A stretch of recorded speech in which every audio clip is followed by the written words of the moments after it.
Hello, my lovelies, and welcome to our first series of classic literature Halloween stories. Today I'm going to be reading an excerpt from The Headless Horseman by Washington Irving, first published in 1820.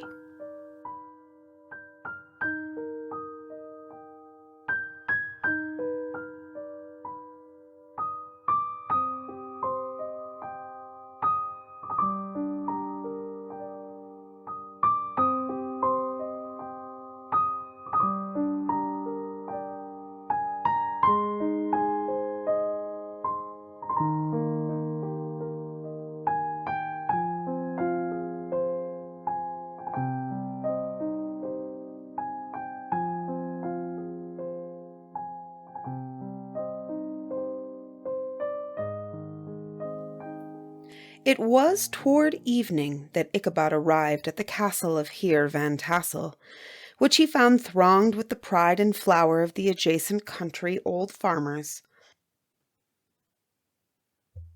A spare, leathern-faced race, in homespun coats and breeches, blue stockings, huge shoes, and magnificent pewter buckles. Their brisk, withered little dames in close-crimped caps, long-waisted short gowns, homespun petticoats, with scissors and pincushions and gay calico pockets hanging on the outside. Buxom lasses, almost as antiquated as their mothers, except where a straw hat, a fine ribbon, or perhaps a white frock, gave symptoms of city innovation. The sons in short, square-skirted coats, with rows of stupendous brass buttons, and their hair generally queued in the fashion of the times, especially if they could procure an eel skin for the purpose, it being esteemed throughout the country as a potent nourisher and strengthener of the hair. Brom Bones, however, was the hero of the scene, having come to the gathering on his favorite steed, Daredevil, a creature like himself, full of mettle and mischief, and which no one but himself could manage. He was, in fact, noted for preferring vicious animals, given to all kinds of tricks which kept their rider in constant risk of his neck, for he held a trackable, well-broken horse as unworthy of a lad of spirit. Fain would I pause to dwell upon the world of charms that burst upon the enraptured gaze of my hero as he entered the state parlor of Van Tassel's mansion. Not those of bevy of buxom lasses with their luxurious displays of red and white, but the ample charms of a genuine Dutch country tea-table, in the sumptuous time of autumn. Such heaped-up platters of cakes of various and almost indescribable kinds, known only to experienced Dutch housewives. Happily, Ichabod Crane was not in so great a hurry as his historian, but did ample justice to every dainty.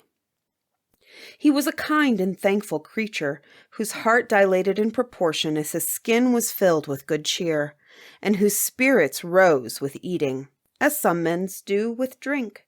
He could not help, too, rolling his large eyes round him as he ate, and chuckling with the possibility that he one day might be lord of all this scene of almost unimaginable luxury and splendor. Then he thought how soon he'd turn his back upon the old schoolhouse, snap his fingers in the face of Hans van Ripper and every other niggardly patron, and kick any itinerant pedagogue out of the doors that should dare to call him comrade. Old Baltus Van Tassel moved about among his guests with a face dilated with content and good humor, round and jolly as the harvest moon. His hospitable attentions were brief but expressive, being confined to a shake of the hand, a slap on the shoulder, a loud laugh, and a pressing invitation to fall to and help themselves.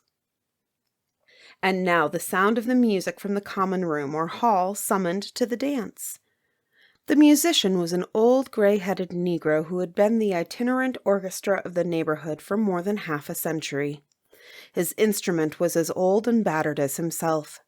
The greater part of the time he scraped on 2 or 3 strings, accompanying every movement of the bow with a motion of his head, bowing almost to the ground, and stamping his foot whenever a fresh couple were to start.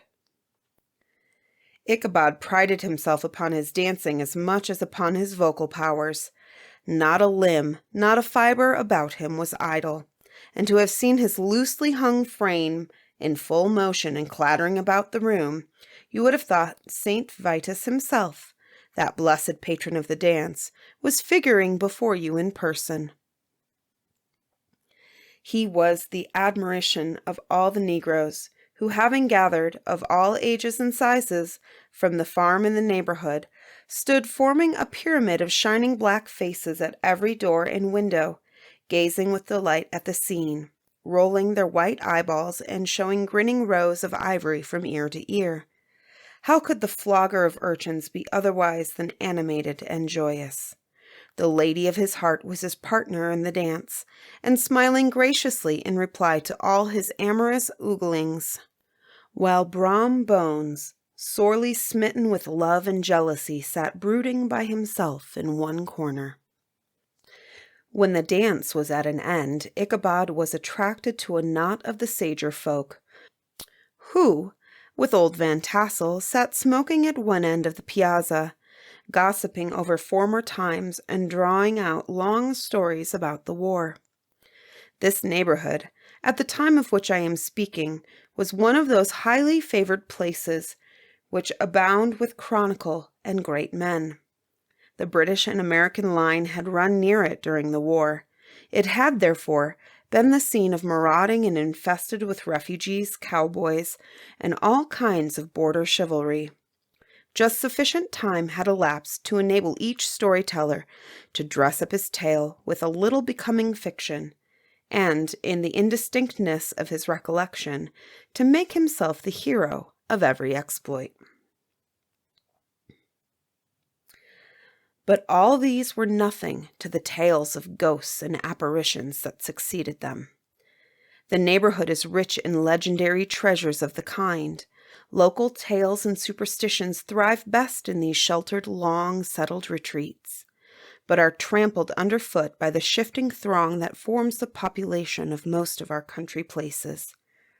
Besides, there is no encouragement for ghosts in most of our villages, for they have scarcely had time to finish their first nap and turn themselves in their graves before their surviving friends have traveled away from the neighborhood, so that when they turn out at night to walk their rounds, they have no acquaintance left to call upon.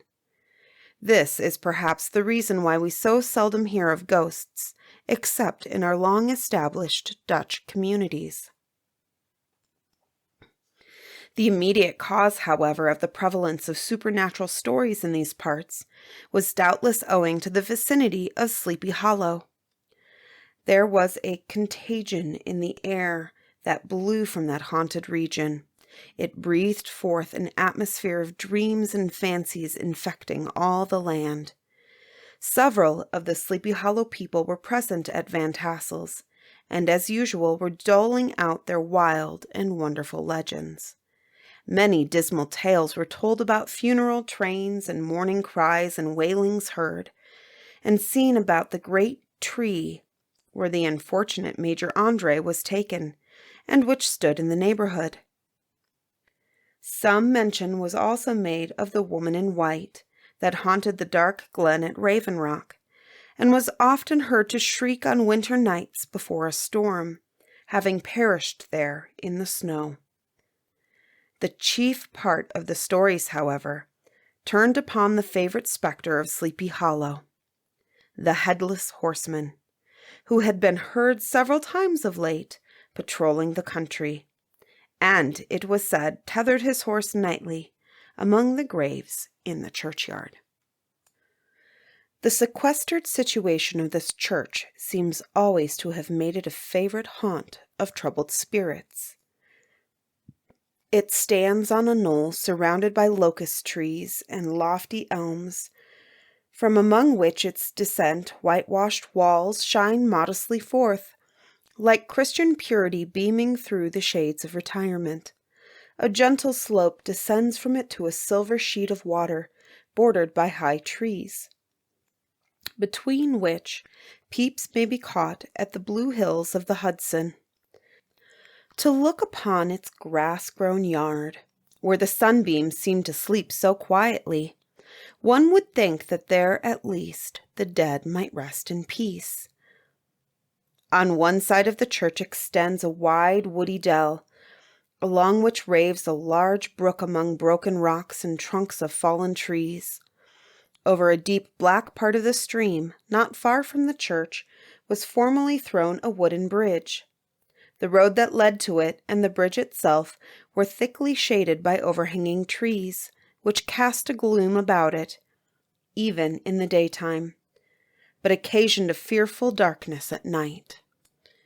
Such was one of the favorite haunts of the Headless Horseman, and the place where he was most frequently encountered.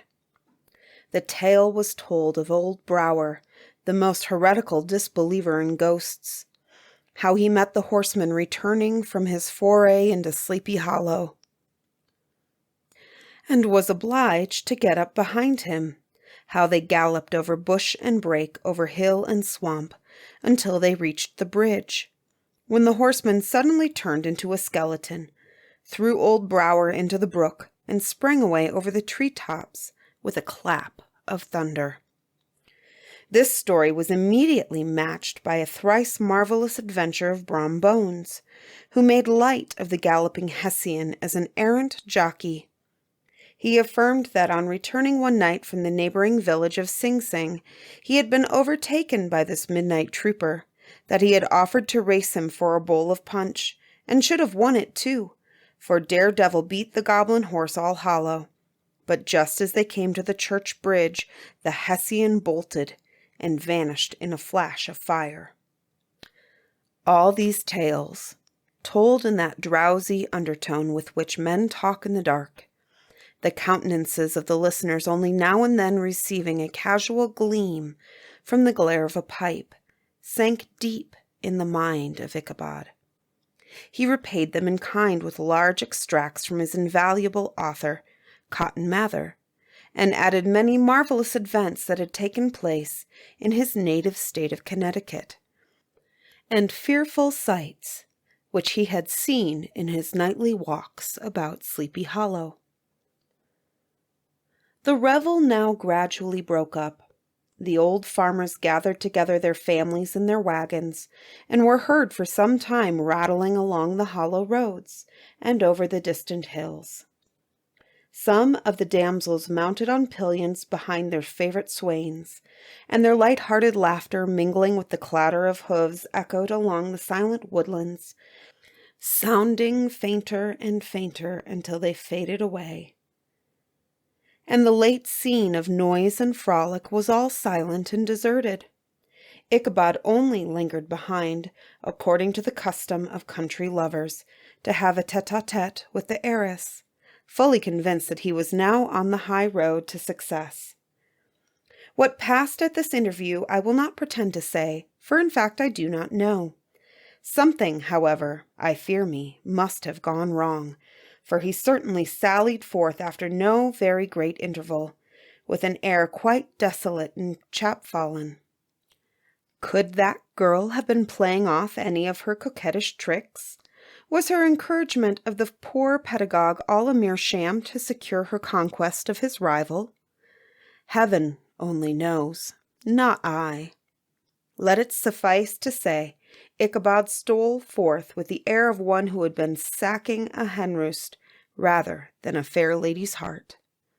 Without looking to the right or left to notice the scene of rural wealth of which he had so often gloated, he went straight to the stable, and with several hearty cuffs and kicks, roused his steed most uncourteously from the comfortable quarters in which he was soundly sleeping, dreaming of mountains of corn and oats, and whole valleys of timothy and clover.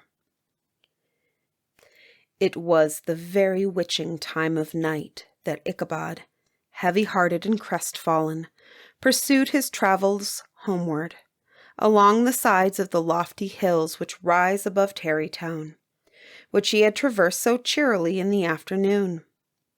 The hour was as dismal as himself.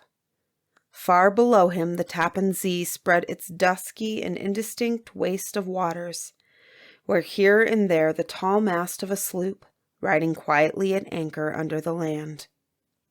In the dead hush of midnight he could even hear the barking of the watchdog from the opposite shore of the Hudson, but it was so vague and faint as only to give an idea of his distance from this faithful companion of man. Now and then, too, the long-drawn crowing of a cock, accidentally awakened, would sound far, far off, from some farmhouse away among the hills. But it was like dreaming sound in his ear.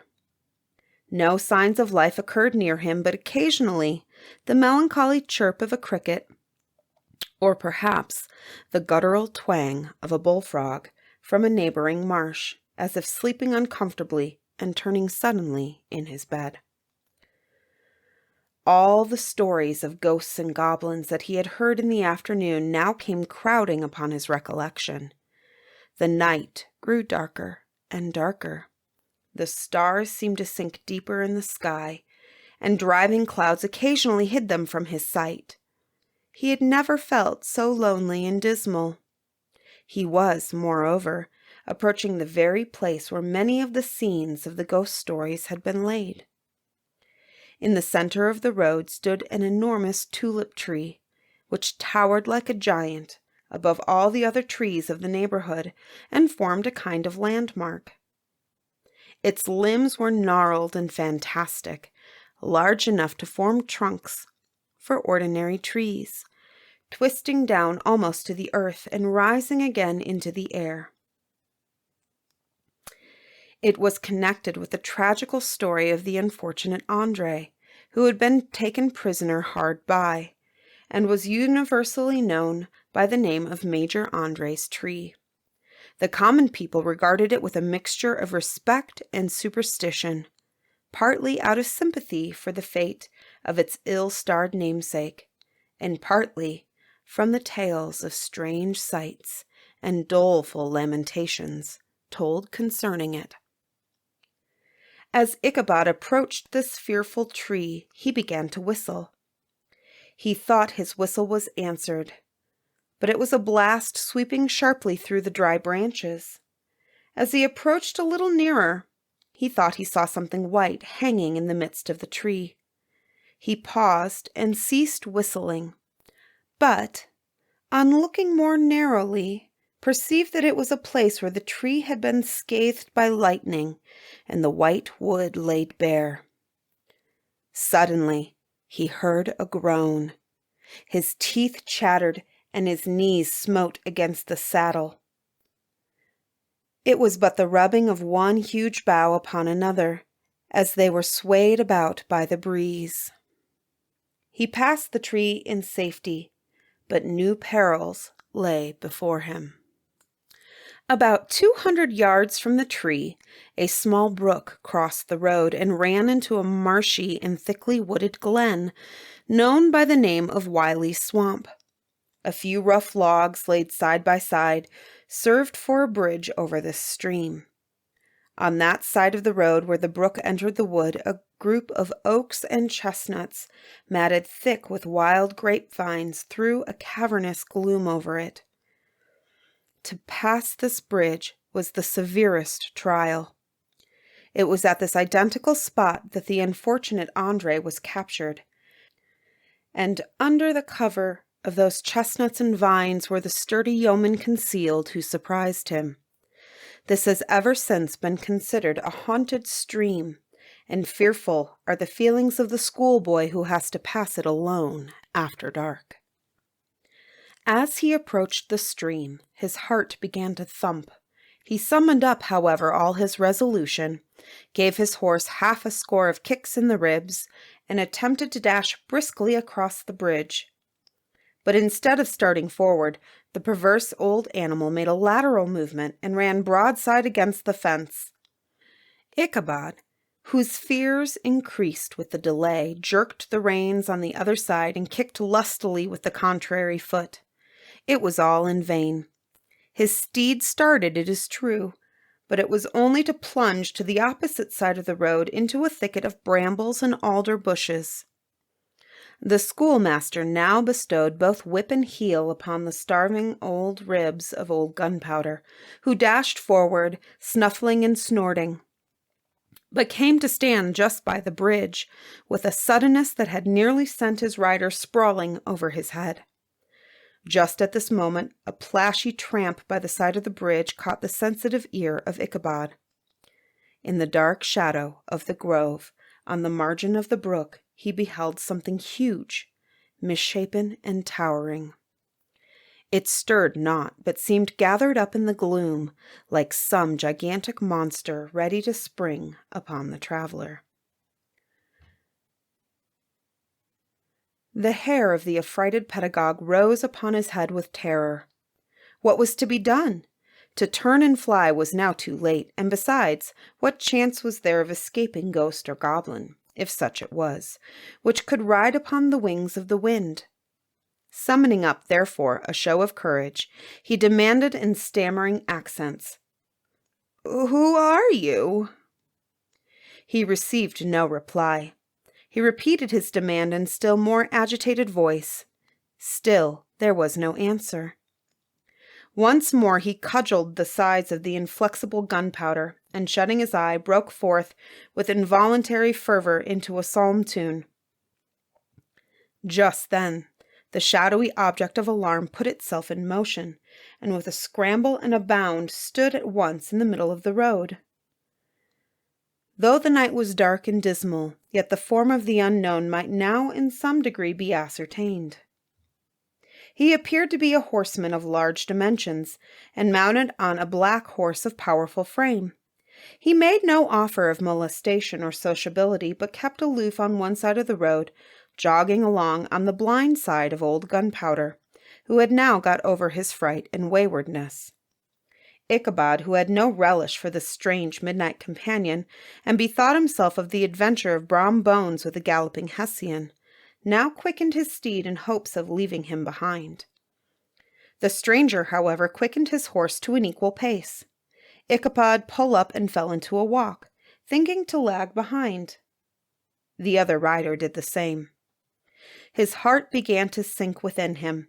He endeavored to resume his psalm tune, but his parched tongue clove to the roof of his mouth, and he could not utter a stave. There was something in the moody and dogged silence of the pertinacious companion that was mysterious and appalling. It was soon fearfully accounted for. On mounting a rising ground which brought the figure of his fellow traveler in relief against the sky, gigantic in height and muffled in a cloak, Ichabod was horror-struck on perceiving that he was headless. But his horror was still more increased on observing that the head, which should have rested on his shoulders, was carried before him on the pommel of his saddle. His terror rose to desperation. He rained a shower of kicks and blows upon Gunpowder, hoping by a sudden movement to give his companion the slip. But the spectre started full jump with him. Away then they dashed through thick and thin, stones flying and sparks flashing at every bound. Ichabod's flimsy garments fluttered in the air as he stretched his long, lank body away over his horse's head in the eagerness of his flight. They had now reached the road which turns off to Sleepy Hollow, but Gunpowder, who seemed possessed with a demon, insisted of keeping up it, made an opposite turn, and plunged headlong downhill to the left. This road leads through a sandy hollow shaded by trees for about a quarter-mile, where it crosses the bridge famous in goblin story, and just beyond swells the green knoll on which stands the whitewashed church. As yet, the panic of the steed had given his unskilful rider an apparent advantage in the chase. But just as he had got halfway through the hollow, the girths of the saddle gave way, and he felt it slipping from under him. He seized it by the pommel and endeavored to hold it firm, but in vain, and had just time to save himself by clasping old Gunpowder round the neck, when the saddle fell to the earth, and he heard it trampled underfoot by his pursuer. For a moment, the terror of Hans Van Ripper's wrath passed across his mind, for it was his Sunday saddle. But this was no time for petty fears. The goblin was hard on his haunches, and, unskilful rider that he was, he had much ado to maintain his seat, sometimes slipping on one side, sometimes on another, and sometimes jolted on the high ridge of the horse's backbone, with a violence that he verily feared would cleave him asunder. An opening in the trees now cheered him with the hopes that the church bridge was at hand. The wavering reflection of a silver star in the bosom of the brook told him that he was not mistaken. He saw the walls of the church dimly glaring under the trees beyond. He recollected the place where Brom Bones' ghostly competitor had disappeared. "If I can but reach that bridge," thought Ichabod, "I am safe." Just then, he heard the black steed panting and blowing close behind him. He even fancied that he felt his hot breath. Another convulsive kick in the ribs, and old Gunpowder sprang upon the bridge. He thundered over the resounding planks. He gained the opposite side, and now Ichabod cast a look behind, to see if his pursuer would vanish according to rule, in a flash of fire and brimstone. Just then he saw the goblin rising in his stirrups, and in the very act of hurling his head at him. Ichabod endeavored to dodge the horrible missile, but too late. It encountered his cranium with a tremendous crash. He was tumbled headlong into the dust, and Gunpowder, the black steed, and the goblin rider passed by like a whirlwind. The next morning the old horse was found without his saddle, and with the bridle under his feet, soberly cropping the grass at his master's gate. Ichabod did not make his appearance at breakfast. Dinner hour came, but no Ichabod. The boys assembled at the schoolhouse and strolled idly about the banks of the brook, but no schoolmaster. Hans Van Ripper now began to feel some uneasiness about the fate of poor Ichabod and his saddle. An inquiry was set on foot, and after diligent investigation they came upon his traces. In one part of the road leading to the church was found the saddle trampled in the dirt. The tracks of horses' hooves, deeply dented in the road and evidently at furious speed, were traced to the bridge, beyond which, on the bank of the broad part of the brook, where the water ran deep and black, was found the head of the unfortunate Ichabod, and close beside it a shattered pumpkin. The brook was searched, but the body of the schoolmaster was not to be discovered. Hans Van Ripper, as executor of his estate, examined the bundle which contained all his worldly effects. They consisted of 2 shirts and a half, 2 stocks for the neck, a pair or 2 of worsted stockings, an old pair of corduroy small-clothes, a rusty razor, a book of psalm tunes full of dog-ears, and a broken pitch-pipe. As to the books and furniture of the schoolhouse, they belonged to the community, excepting Cotton Mather's History of Witchcraft, a New England Almanac, and Book of Dreams and Fortune-Telling, in which last was a sheet of foolscap much scribbled and blotted in several fruitless attempts to make a copy of verses in honor of the heiress of Van Tassel. These magic books and the poetic scrawl were forthwith consigned to the flames by Hans Van Ripper, who, from that time forward, determined to send his children no more to school, observing that he never knew any good came of the same reading and writing. Whatever money the schoolmaster possessed, and he had received his quarter pay but a day or 2 before, he must have had about his person at the time of his disappearance. The mysterious event caused much speculation at the church on the following Sunday. Knots of gazers and gossips were collected in the churchyard, at the bridge, and at the spot where the hat and pumpkin had been found. The stories of Brower, of Bones, and a whole budget of others were called to mind, and when they had diligently considered them all, and compared them with the symptoms of the present case, they shook their heads and came to the conclusion that Ichabod had been carried off by the galloping Hessian. As he was a bachelor, and in nobody's debt, nobody troubled his head any more about him. The school was removed to a different quarter of the hollow, and another pedagogue reigned in his stead.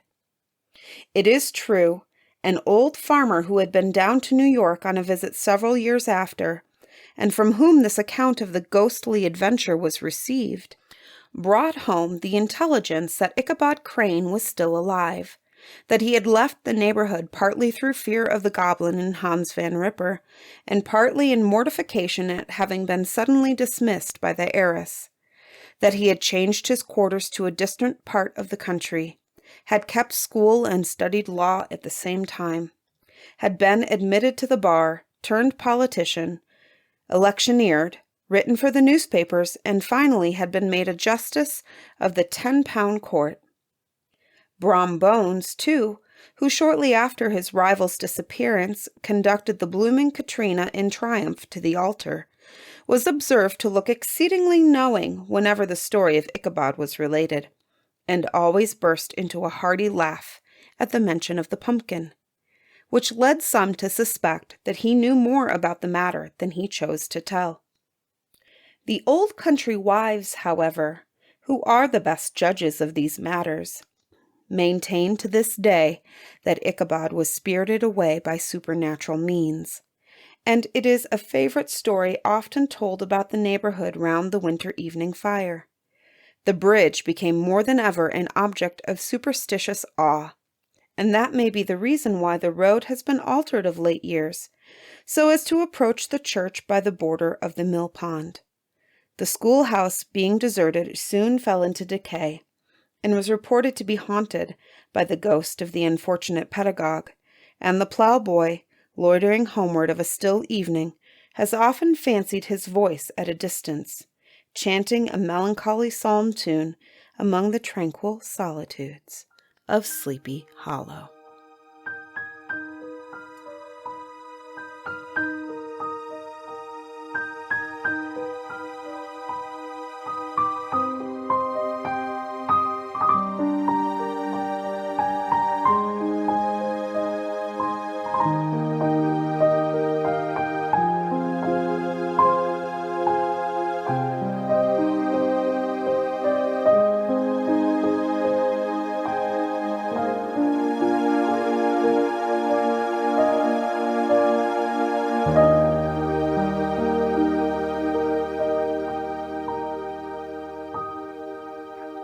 Bedtime Stories with Celosia Crane is proudly produced by Lantern Audioworks.